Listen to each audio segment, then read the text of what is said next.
Light FM. The best loading station. 105.8 105.8 Light FM. Broadcasting live from the 19th floor of Menara BTN, Jalan Gajah Mada number 1, Harmony Central, Jakarta. 105.8 Light FM. Telephone number 633-2703. fax number 634-2707. Sort message service 081-880-158. Marketing Department 525-7892. Continue 105.8 Light FM. The best slow hit station. Or click www.litefmjakarta.com. Slow hit station 105.8 Light FM.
And oh, all the days that pass me by so slow, all the emptiness inside me flows all around, and there's no way out. I'm just thinking so much of you. There was never any doubt. I can wait forever. If you say you'll be there too,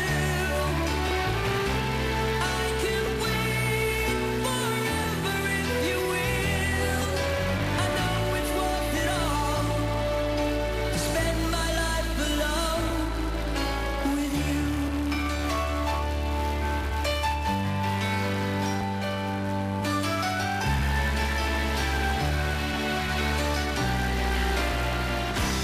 When it looked as though my life was wrong, you took my love and gave it somewhere to belong. I'll be here when hope is out of sight. I just wish that I was next to you tonight. 105.8 Line FM. Bukan ku tak tahu.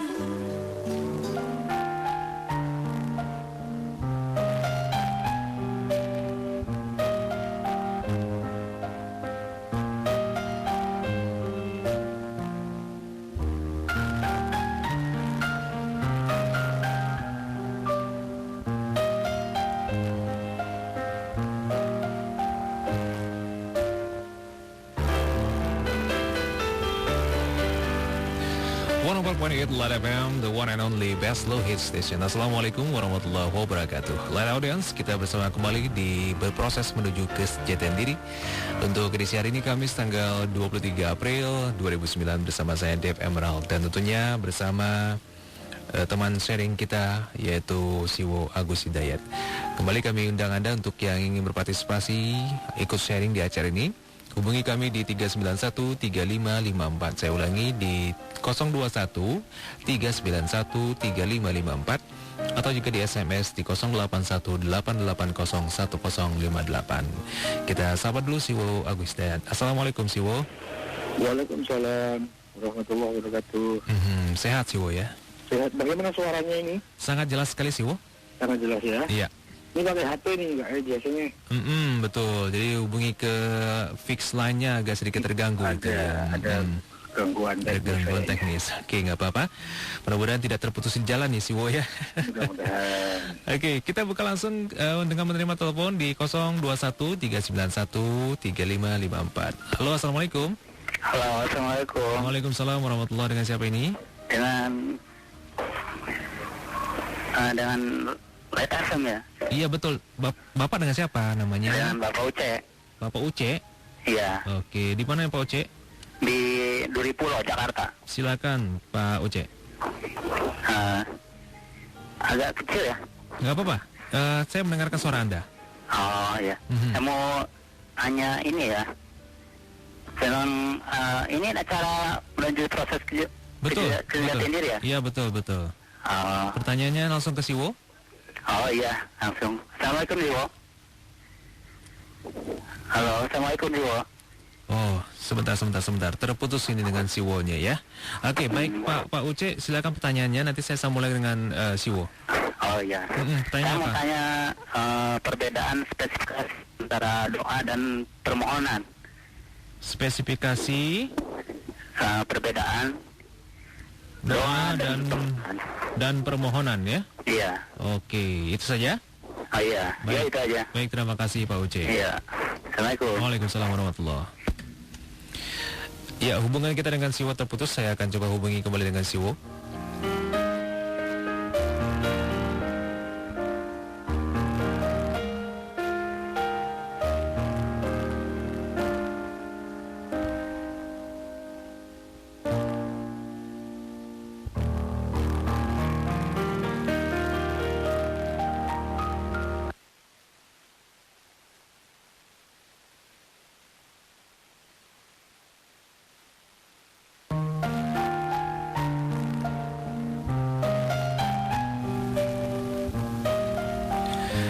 lah audiens, alhamdulillah kita tersambung lagi dengan Siwo.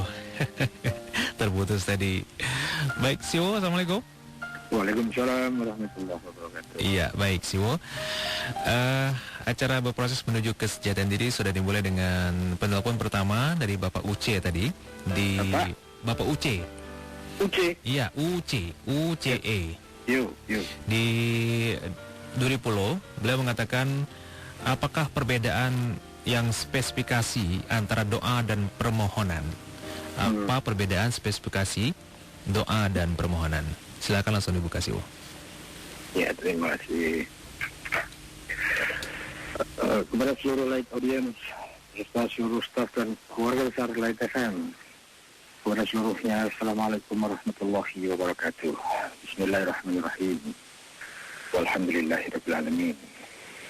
Wassallallahu ala rasulil karim wa alihi thahibin.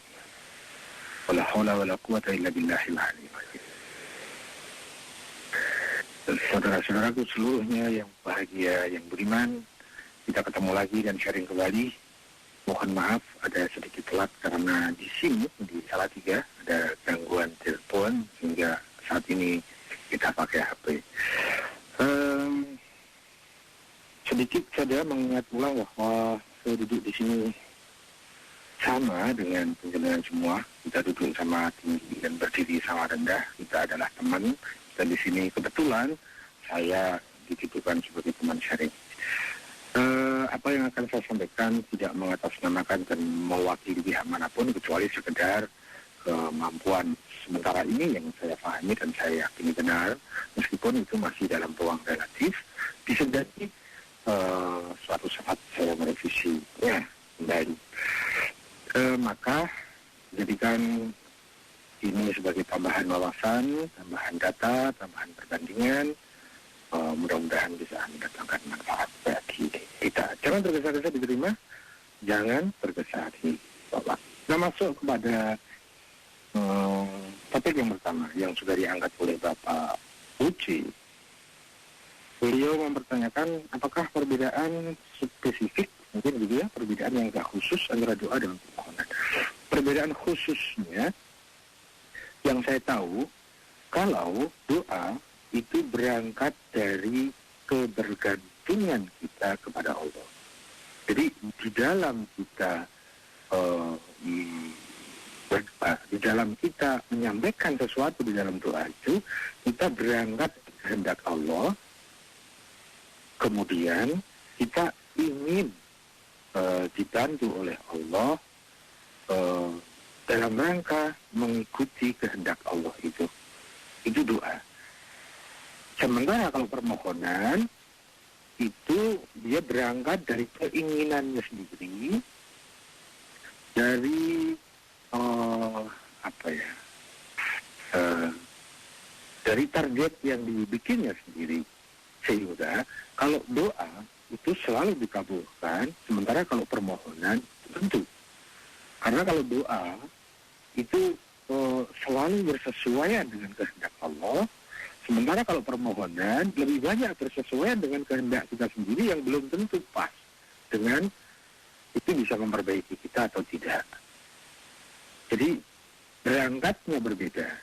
Yang doa itu dominasinya ada pada kehendak Tuhan, sementara kalau permohonan itu dominasinya ada pada kehendak kita sendiri. Yang satu berangkat dari atas, yang satu berangkat dari bawah.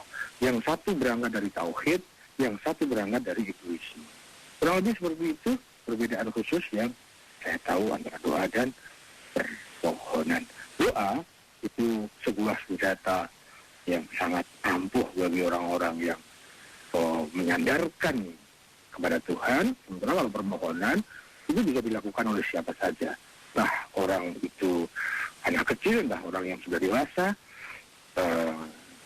Jadi doa itu sesuatu yang mutunya jauh lebih tinggi dibandingkan dengan sekedar permohonan atau permintaan. Kalau permohonan bisa disampaikan, bisa dipakai oleh segala macam orang baik, orang buruk bisa. Tapi kalau doa hanya bisa dipakai oleh orang-orang yang baik, yang dekat kepada Allah, dan dia lebih menyandarkan dominasinya itu kepada dominasi ketuhanan, bukan dominasi kediriannya. Kurang lebih seperti itu. Saya kembali dulu kepada Mas Dev. Saya ngecek suara Ya. di sini tidak terlalu baik. Suara saya bisa didengar dengan jelas, Siwo? Bisa kadang putus. Tidak tahu apakah suara saya bisa didengar di situ. Sangat jelas sekali, Siwo. Oh ya, sudah. Yang penting di situ deh. Betul. Baik, kita terima penelpon berikut. Halo, Assalamualaikum. Waalaikumsalam. Dengan siapa nih, Pak? Dari Taufik di Tangerang. Silakan, Pak Taufik. Begini sih, Assalamualaikum. Ya, beliau mendengarkan, silakan. Kenapa saya harus ikut marah saat Al-Aqsa dihinakan? Kemudian, kenapa saya harus ikut benci saat Nabi Muhammad dikartunkan? Seandainya sekarang Ka'bah dihancurkan, apa saya harus memerangi kaum yang menghancurkannya? Gitu ya. Kemudian, apakah Tuhan menjadikan tempat-tempat suci sebagai harta yang harus diperebutkan dengan peperangan? Bisa ditangkap? Iya.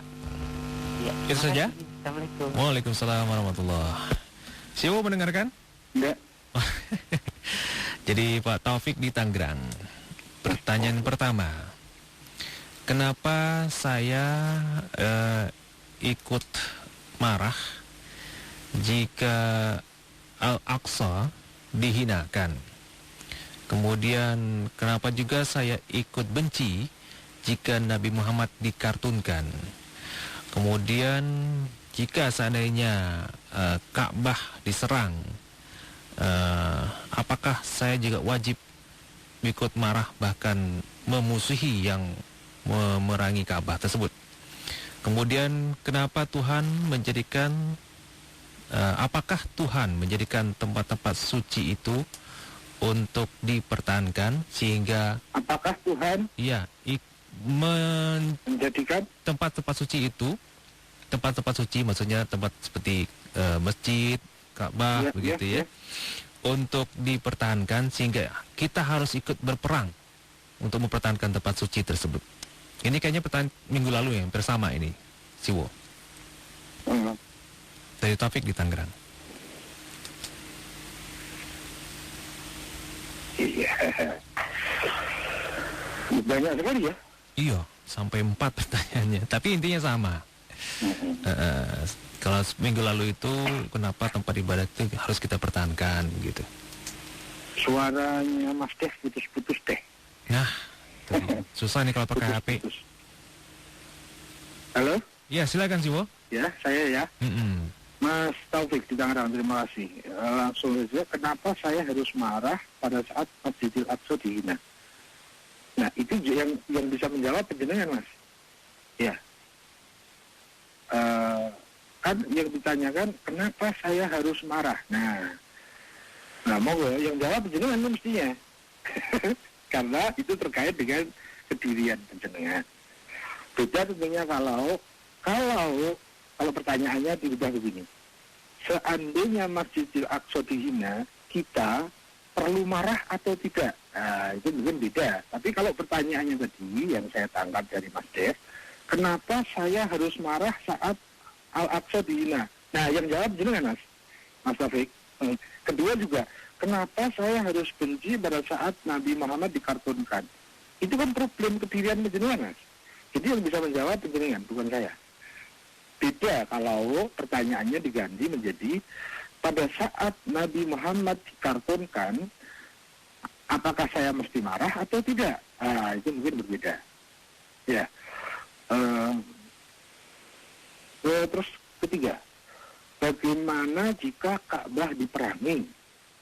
Apakah Tuhan menjadikan tempat-tempat suci, yang dimaksud mungkin Ka'bah itu, ya, untuk dipertahankan sehingga memerlukan peperangan? Ya.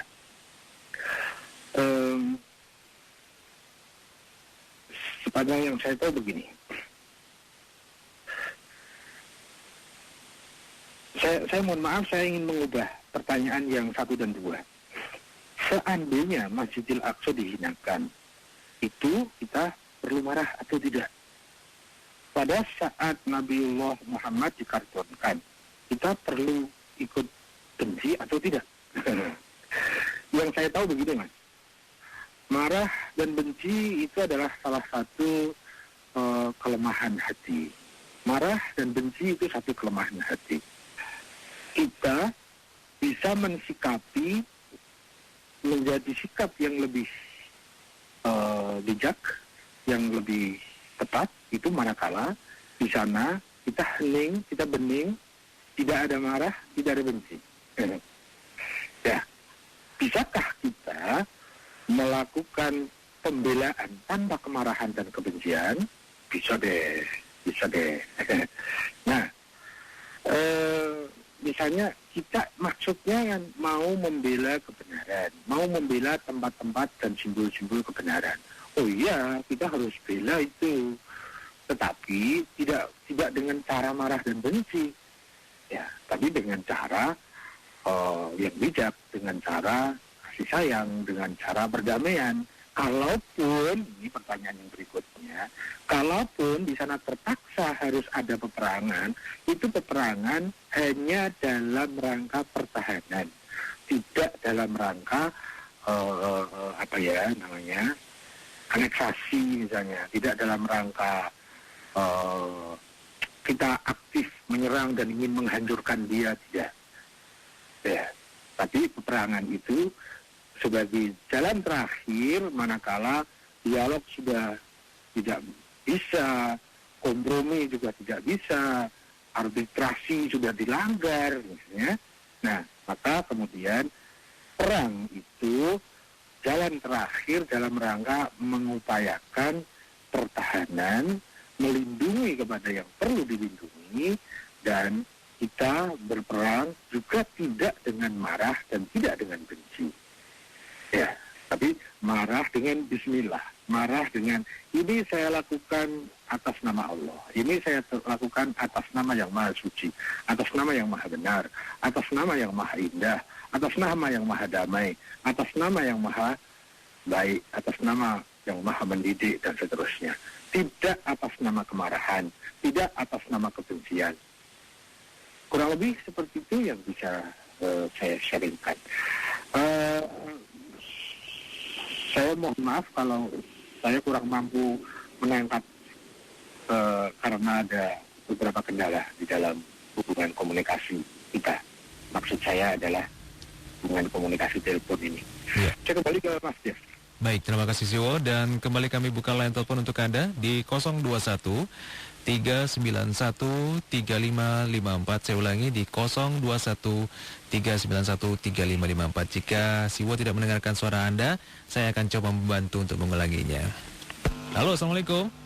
Halo, Assalamualaikum. Waalaikumsalam. Dengan siapa ini, Pak? Baik, ya? Iya, betul. Dengan siapa ini, Pak? Wartum. Pak? Wartum. Wartum. Tum. Wartum. Ya. Di mana Pak Wartum? Di Jatibening. Silakan Pak Wartum. Kecil sekali, Dok. Suara saya kecil? Iya. Tidak dengar jelas? Sekarang tapi kecil sekali. Oke. Ya, silakan Pak Wartum. Assalamualaikum, Siwo. Beliau kurang mendengar suara Anda. Kurang mendengar, ya. Karena pakai handphone. Iya, iya. Saya mau tanya. Satu, apa syarat doa itu? Syarat doa? Kemudian yang kedua, di mana kita bisa mempelajari doa itu? Di mana mempelajari doa? Yang ketiga, di dalam diri kita sering disebutkan Siwo ada dua fasilitas, nafs dan satu lagi nurani, ya. Nurani, oke. Yang saya tanyakan itu ego itu di mana letaknya, ya? Oh, ego di mana? Itu saja Pak Wartum. Iya, iya. Terima kasih. Terima kasih. Waalaikumsalam warahmatullahi. Siwo. Iya, ini pertanyaan dari Pak Wartum di Jatibening. Ya. Dia bilang, apa syarat-syarat doa itu? Kemudian di mana dia harus mempelajari doa tersebut? Mungkin syarat-syarat doa dan berdoa dengan baik bagaimana? Kemudian Siwo juga mengatakan bahwa di diri kita itu ada dua fasilitas, nafsu dan nurani. Lantas di mana letak ego? Itu dia. 3 pertanyaan. Jadi, ada 3 berarti ya? Betul.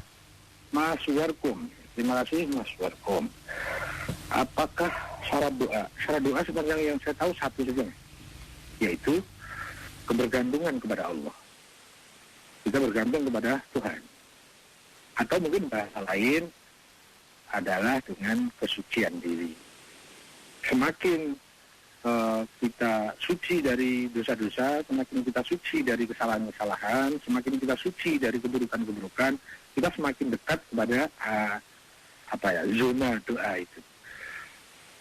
Ya, itu kayaknya seperti itu. Syarat dari doa adalah kebersihan diri, kebersihan pikiran, kebersihan hati. Ya, jadi sebaliknya, kalau kita berdoa tapi di sana ada kekotoran hati, ya itu mungkin nanti jatuhnya permohonan, bukan doa. misalnya begini, berdoa agar orang lain dapat celaka, kayak misalnya gitu ya. Itu mainnya tidak dengan kesucian hati, tapi dengan kotoran, dengan kebencian lah, dengan dendam lah, mungkin seperti itu ya. Jadi syarat doa itu adalah kesucian diri. Bahasa lainnya adalah syarat doa itu dia berangkat dari kebergantungannya dia kepada Allah. Kurang lebih seperti itu. Kemudian di mana bisa pelajari doa itu? Ya, dalam kehidupan kita sehari-hari bisa, atau di dalam pelajaran-pelajaran agama bisa. Ya, sebenarnya menghendaki di mana deh? Atau kita membaca buku-buku tentang doa misalnya. Ya, tetapi kayaknya pendidikan yang paling praktis ya yang kita lakukan setiap detik, setiap hari, setiap saat itu. Nah, semakin kita saat demi saat kita hindarkan diri dari kesalahan, kebohongan, setiap saat kita hindarkan diri kita dari dosa-dosa, dari keburukan, ya, semakin kita akan dekat kepada zona-zona yang disebut dengan doa itu. Terus yang ketiga, dalam diri itu ada nafas dan ada nurani. Lalu di mana ego? Wah, pada tahap awal ego itu saya ulangi, saya ralat kalimat saya tentang ini. Ego itu ada di nafas. Ego ada di nafas. Nafas yang dia merupakan sebuah keberadaan yang terbentuk dari bahan-bahan yang dari bawah, dari bumi. Jadi misalnya begini, kita kan ada unsur dari bumi dan dari langit.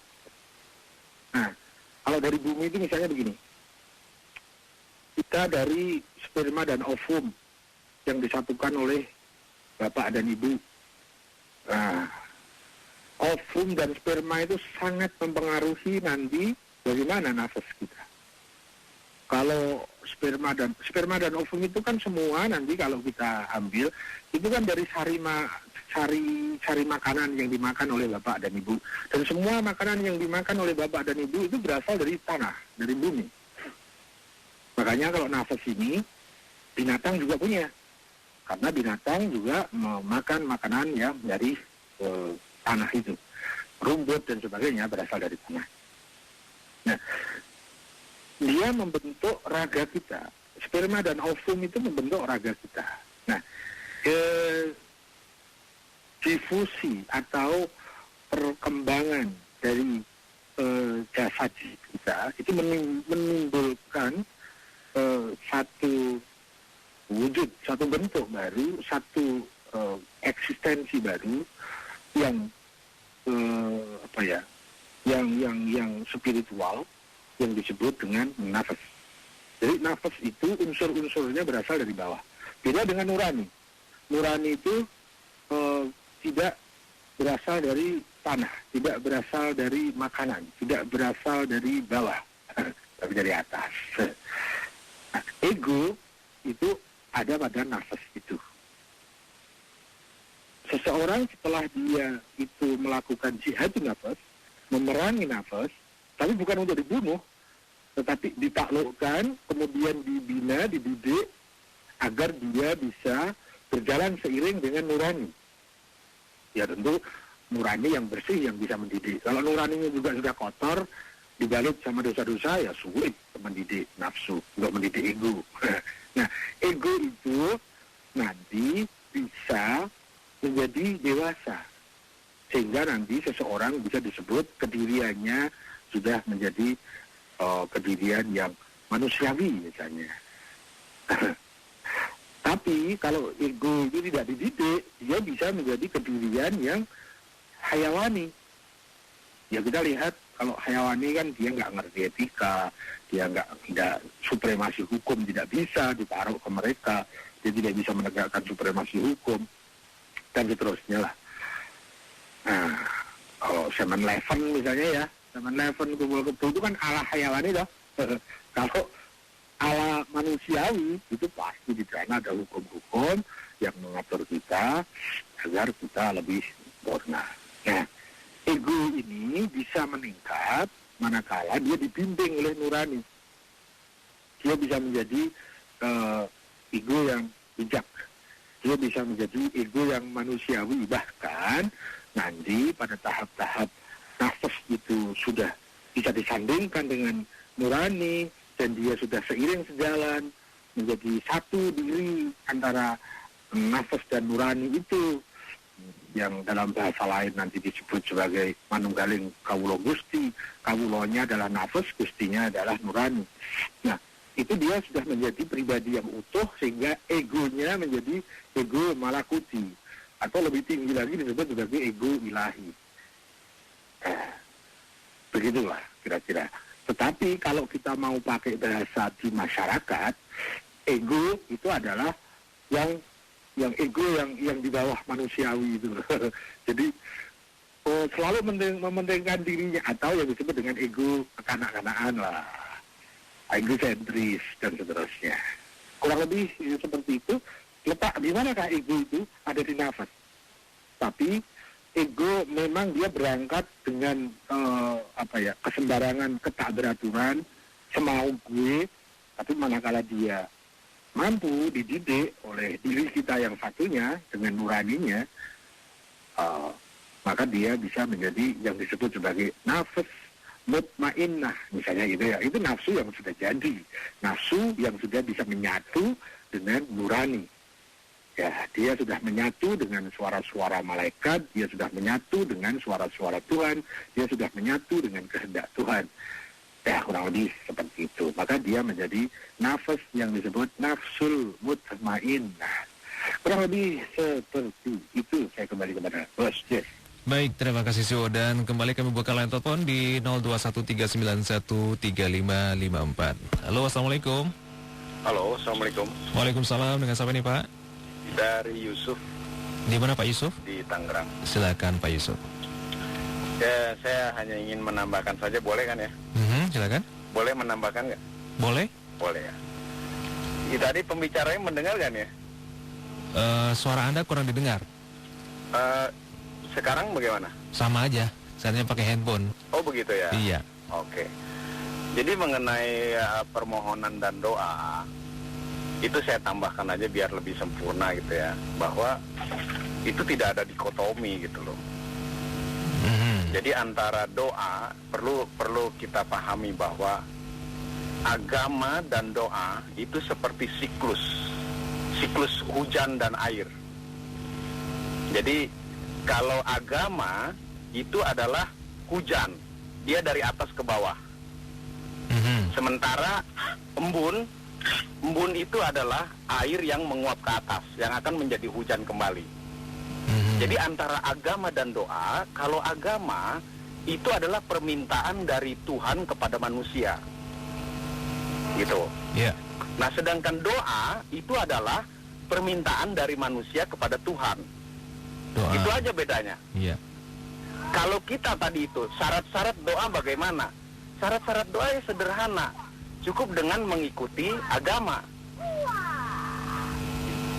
Nah, dengan mengikuti agama maka seperti air tadi. Jadi kalau kita patuh kepada aturan agama, dengan sendirinya doa kita itu akan terkabulkan begitu.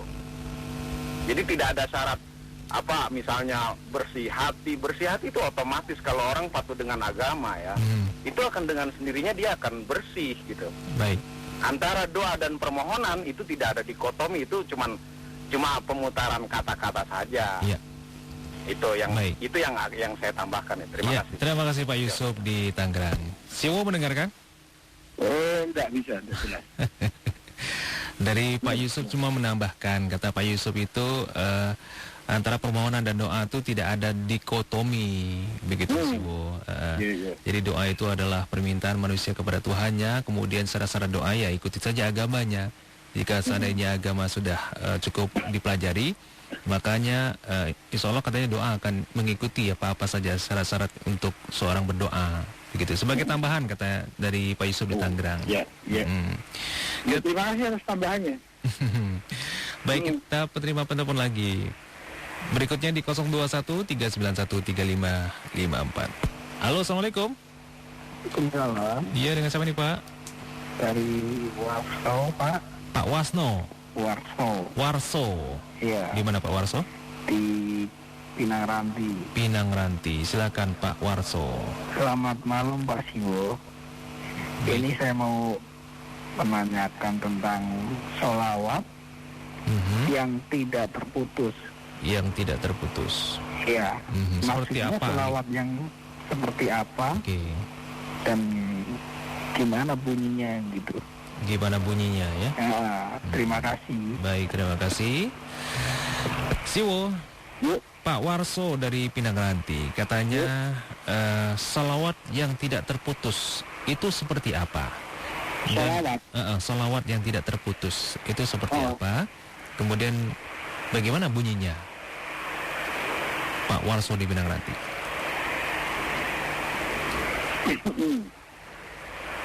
Ya, terima kasih Mas. Tadi yang sebelumnya ada Mas Yusuf ya yang menambahkan. Betul. Terus ada Mas Warso tentang sholawat yang tidak terputus, yang seperti apa dan bagaimana bunyinya. Yang pertama pada Mas Yusuf, terima kasih tadi meskipun saya nggak bisa menangkap, tapi ada satu yang saya garis bawahi bahwa antara permohonan dan doa itu bukanlah dikotomi. Iya sih, saya juga sepakat sih, meskipun saya ada catatan. Kalau doa, itu tidak ada doa yang salah gitu ya. Sementara kalau permohonan, ya namanya permohonan kadang benar, kadang salah. Berangkatnya saja yang berbeda. Kalau doa itu orang mau meleburkan dirinya dengan Tuhan, tetapi kalau permohonan, seseorang yang memanfaatkan kekayaan Tuhan, kekuasaan Tuhan untuk membantu keinginannya. Kira-kira begitu. Ya, pada satu kasus bisa terjadi dikotomi kalau permohonannya itu salah, kalau permohonannya itu buruk, ya. Tapi tidak ada dikotomi manakala permohonannya memang benar. Tetapi tidak semua permohonan benar. Mungkin begini, ada satu kaidah yang mungkin bisa direnungi, bahwa ada satu kaidah yang menyatakan bahwa doa itu inti sari dari ibadah. Jadi tidak bisa dilakukan oleh semua orang, kecuali orang itu memang sudah mampu mengambil nilai-nilai intisari dari ibadah. Atau juga dikatakan bahwa doa itu senjatanya orang mukmin. Jadi syaratnya untuk bisa berdoa, ya mukmin itu. Kalau dia tidak mukmin, bagaimana dia bisa menggunakan doa gitu ya. Tetapi kalau permohonan bisa dilakukan oleh siapa saja. Permohonan itu bisa baik, bisa buruk, bisa dilakukan oleh anak kecil, bisa dilakukan oleh orang mukmin, bisa dilakukan oleh orang kafir, bisa dilakukan oleh siapa saja. Kalau permohonan, kalau doa tidak. Mungkin itu saja. Tapi terima kasih, meskipun saya tidak paham apa yang dimaksudkan dikotomi, saya mencoba menangkap dengan rekaan-rekaan saya sendiri tentang apa yang dimaksud dikotomi itu. Kemudian dari Mas Warso, sholawat yang tidak terputus. Saya memahami bahwa sholawat yang tidak terputus itu adalah hubungan spiritual kita kepada para pemilik sholawat. hubungan kita kepada figur-figur yang terkait dengan sholawat. Jadi itu hubungan spiritual. Itu hubungan yang tidak terputus. Kalau bunyinya sama saja. Sebagaimana sholawat yang diajarkan kepada kita, itu bunyinya ya. Tapi bunyi itu tidak mewakili kepada makna yang dikandung oleh bunyi itu. Jadi bunyi itu dibaca oleh anak saya, dibaca oleh saya, dibaca oleh orang jujur ataupun orang bohong, sama saja bunyinya. Tetapi spiritual tidak bisa begitu. Jadi bunyi sholawat yang sama diucapkan oleh orang yang spiritualnya itu tersambung dengan para figur spiritual, itu sangat berbeda dengan bunyi sholawat yang dipakai, yang diucapkan oleh anak saya yang dia belum tahu apa-apa tentang spiritual. Misalnya seperti itu ya. Misalnya anak saya yang masih SD gitu misalnya. Jadi bukan masalah bunyinya sih sama saja. Tapi apakah kita memahami apa yang dikandung di balik kalimat tadi, dan apakah dengan kalimat itu spiritual kita relevan dengan apa yang kita baca. Kayaknya begitu yang bisa saya sharingkan. Saya kembali ke Mas Jeff. Baik, kami masih buka line telepon untuk Anda di 021-391-3554. Di sesi yang pertama ini mungkin kita hanya mengangkat telepon aja. Nanti sesi kedua kita akan coba membaca SMS yang masuk. Ikut aja deh. Ikut aja. Halo, Assalamualaikum. Tolong radionya dikecilkan volumenya, Pak. Hanya mendengarkan lewat telepon aja, lebih enak gitu. Halo? Halo, Pak? Ya, dengan siapa nih, Pak? Dengan Bapak? Halo? Halo? Wah, ini waktunya kita terbuang seperti ini. Halo? Halo? Halo? Ya, dengan siapa nih, Pak? Ya. Dan Pak Rohim. Pak Rohim? Ya. Di mana Pak Rohim? Di Tanah Tinggi, Pak. Tanah Tinggi. Iya. Silakan Pak Rohim. Saya mau menanyakan Pak kepada Pak Wibowo. Pengen tahu kalau yang aslinya manusia, Pak. Yang asli. Bukan yang asalnya, tapi yang aslinya manusia yang mana, Pak? Oh, yang Ya, aslinya manusia. Cukup sekian saja, Pak. Baik, terima kasih Pak Rohim. Ya, terima kasih. Iya. Siwo, Halo? Pak Rohim di Tanah Tinggi. Ya? Dia menanyakan yang aslinya manusia itu yang mana? Bukan yang asli. Asli? Bukan yang asal ya, tapi yang aslinya manusia itu yang mana? Ya, Bukan yang asal. Ada keterangan tentang apa maksudnya asli? Saya juga nggak ngerti ini yang aslinya manusia seperti apa. Mungkin begitu ya. Manusia yang asli itu seperti apa? Barangkali seperti itu kali Suwa. Wah, saya mau memahami pertanyaannya sulit. Yang asli, manusia yang asli itu yang bagaimana? Bukan yang asal. Iya. Mungkin seperti itu. Bisa dibantu? Saya juga. Maksudnya yang asli itu apa sih? Biasanya asli itu kebalikan dari palsu kan? Nah terus yang dimaksudkan yang mana ya? Makanya saya juga bingung tadi. Yang asli itu yang mana? Apa maksudnya aslinya juga saya Gitu. paham. Ya. Jadi saya sama Mas Rohim saya harus minta maaf. Saya belum mampu untuk menangkap apa maksud penjenengan. Ya. Begitulah kita sulitnya memahami orang lain. Mungkin apa ya dimaksudkan itu manusia yang semestinya atau gimana ya, manusia yang asli bukan yang asal. Iya. Nggak tahu deh saya. Daripada nanti saya salah. Iya. Oke, jadi kita terima penelpon berikut. Yuk. Baik, silakan di 021-391-3554. Halo, assalamualaikum. Halo, tolong radionya dikecilkan, Pak. Hanya mendengarkan dengan pesawat telepon aja. Halo? Halo, assalamualaikum. Iya, tidak terdengar suaranya. Silakan di 021 391 3554. Untuk sesi yang pertama ini live audience, kita membuka khusus untuk penelpon. Kemudian di sisi yang kedua nanti kita akan membaca SMS Anda di 0818801058. Silakan di 021. Halo, assalamualaikum. Halo. Halo. Assalamualaikum. Waalaikumsalam. Dengan siapa ini, Pak? Suaranya kecil ini. Kecil sekali, Pak, emang ya. Oke. Iya. Dengan Pak Anhar ini. Pak Anhar. Nahari. Oh, Mahari. Nahari. Iya. Silakan Pak Nahari, di mana nih? Di Kapuk. Kapuk. Silakan Pak Nahari. Assalamualaikum Pak. Ya, beliau tidak mendengarkan nih suara Pak Nahari. Gitu ya. Mau sharing nih masalah syafaat. Syafaat. Kalau menurut itu apa sharingnya ini? Apa ya? Syafaat itu yang bisa memberikan itu siapa aja gitu. Yang memberikan syafaat itu siapa aja? Iya. Terus bisakah dikasih contoh? Gitu? Bisakah dikasih contoh? Halo? Ya. Itu saja Bisa Pak. ditangkap? Tangkap, saya tangkap. Itu saja Pak Nahari. Waalaikumsalam warahmatullahi. Siwo. Pak Nahari di Kapuk.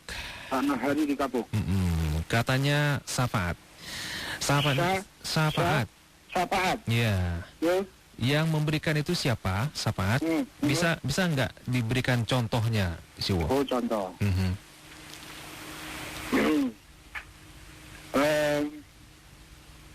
Terima kasih Pak Nahari tentang syafaat. Sebenarnya yang saya tahu syafaat itu ada dua.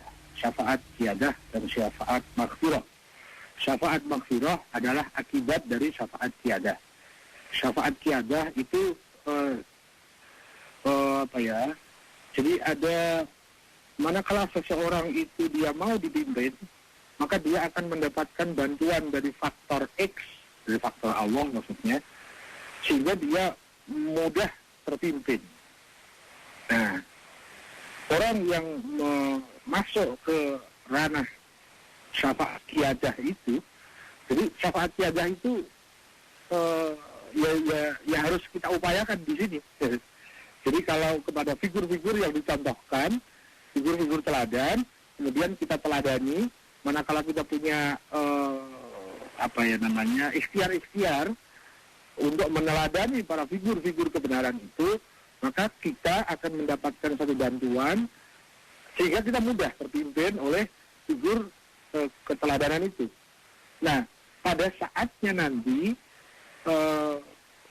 syafaat yang lain itu sebagai akibat dari syafaat qiyadah yang ada pada kita, yang sudah kita raih. Nah, syafaat maghfirah itu adalah syafaat keterampunan. Ya, contohnya begini, kalau kita memang memenuhi syarat untuk diberi syafaat, maka akan terjadi pengampunan terhadap dosa-dosa kita tertentu, yang ukurannya itu tentu saya tidak tahu persis ukurannya seperti apa. Nah, kalau contohnya seperti apa? Ya, contohnya ada dosa-dosa kita yang terampuni oleh syafaat maghfirah. Syafaat maghfirah akan kita dapat manakala kita pada kehidupan kita sekarang ini berupaya untuk masuk ke syafaat qiyadah, yaitu satu bentuk support bantuan dari faktor dari atas, dari Allah, sehingga kita mudah menuju ketaatan kepada kebenaran. Siapa saja yang bisa memberikan syafaat? Yang bisa memberikan syafaat hanya Allah. Selain Allah tidak ada yang bisa memberikan. Meskipun Allah nanti sepanjang yang saya tahu itu mengkaitkan kepada figur-figur kebenaran, figur-figur kesucian. Karena ketaatan kita kepada figur-figur kebenaran dan figur-figur kesucian itu yang akan mengkait syafaat qiyadah, dan berikutnya nanti pada masa tertentunya akan ada syafaat maghfirah. Kurang lebih seperti itu. Saya kembali lagi kepada Mas Dev. Baik, kembali kami buka line telepon di 0213913554. Halo, Assalamualaikum. Halo, Assalamualaikum. Halo, mana suaranya? Tidak terdengar. Silakan kembali kami buka line telepon untuk Anda di 3913554. Halo, Assalamualaikum. Halo. Iya, dengan siapa nih, Pak? Ya, dengan Pak Anto ini di Lebak Bulus. Silakan Pak Anto. Ini mau nambahin yang ini tadi aja Pak, yang soal manusia asli dan asal tadi itu. Saya tuh menangkapnya mungkin yang dimaksud itu adalah manusia sejati itu yang seperti apa Pak? Okay. Yang menjadi manusia yang sejati, yang kemudian manusiawi tadi kan cuma disebutkan dengan nurani segala itu yang manusiawi seperti itu kan. Nah ini kaitannya dengan dalam ajaran Islam itu kan kita tahu bahwa manusia itu diciptakan tidak sempurna ya. Yeah. Jadi memang tidak akan pernah bisa sempurna kayak gitu. Nah itu kemudian untuk menjadi manusia yang paling sejati, katakanlah dalam sejati sempurna ukuran manusia itu yang seperti apa? Itu aja mungkin pertanyaan saya Pak. Baik, terima kasih Pak Anto. Siwo, Pak Anto di Lebak Bulus. Pak Anto Lebak Bulus. Katanya mungkin ingin menyempurnakan pertanyaan dari Pak Rohim di Pak Rohim tentang di Tanah Tinggi tentang aslinya tadi. Menurut Pak Anto mungkin maksudnya begini, manusia sejati itu seperti apa? Oh, manusia asli. Menurut manusia asli dimaksudkan sebagai manusia sejati gitu. Iya. Ya, terus. Menurut Pak Anto mungkin manusia sejati itu seperti apa yang dimaksud dengan Pak Rohim? Dan menurut ukuran manusia itu seperti apa? Begitu. Ya, sudah. Ya, sudah. Ya. Manusia sejati. Ya, sebenarnya yang saya tahu, manusia sejati adalah manusia yang sudah mampu menyatukan antara nafas dengan nuraninya, sehingga dirinya menjadi utuh sebagai penghamba Tuhan. Itu kira-kira. Atau nurani yang sudah mampu mendidik nafsu kita menjadi nafsu yang mutmainnah, sehingga tidak terjadi dikotomi antara nurani dan nafas. Nuraninya sudah ikut ke peradaban nafasnya sudah ikut ke peradaban nurani, sehingga selalu dirinya itu menjadi satu kesatuan yang akan mengelola pikirannya dan mengelola fisiknya, selalu mengarah kepada kebenaran dan Tuhan. Itu yang saya tahu. Pada saat seseorang sudah mampu sampai ke situ sesuai kadarnya masing-masing, sudah mampu memenangkan nuraninya atas nafasnya, kemudian mendidik nafasnya menjadi nafas yang manusiawi, menjadi nafas yang mutmainnah, sehingga terjadilah penyatuan antara nurani dengan nafas.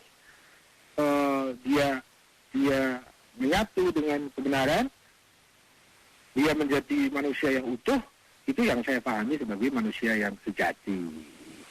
Nah, berproses menuju kesejatian diri kayaknya arahnya ke situ deh. Itu teori globalnya yang saya pahami seperti itu. Bagaimana kita jihadun nafas, bagaimana kita tazkiyatun nafas, ya, memerangi nafas, membersihkan dan mensucikan nafas, sehingga nafasnya itu bisa menyatu dengan kesucian nurani. Sehingga selalu yang dikehendaki Tuhan, dia kehendaki juga. Apapun yang disukai Tuhan, dia sukai. Kurang lebih seperti itu. Itu manusia sejati, atau istilah lain mungkin itulah manusia sempurna sesuai kadar kemanusiaannya. Itu manusia sempurna manakala sudah menjadi integral dalam dirinya, menyatu unsur-unsur terpenting dirinya, yaitu nafasnya menyatu dengan nuraninya. Itu yang saya pahami sementara itu. Jangan tergesa ditolak, jangan tergesa diterima. Seperti biasa ya. Iya, betul. Baik, kita menerima satu penelpon lagi. Setelah itu kita akan break. Silakan di 3913554. Halo, Assalamualaikum. Assalamualaikum. Waalaikumsalam. Tolong radionya dikecilkan, Pak.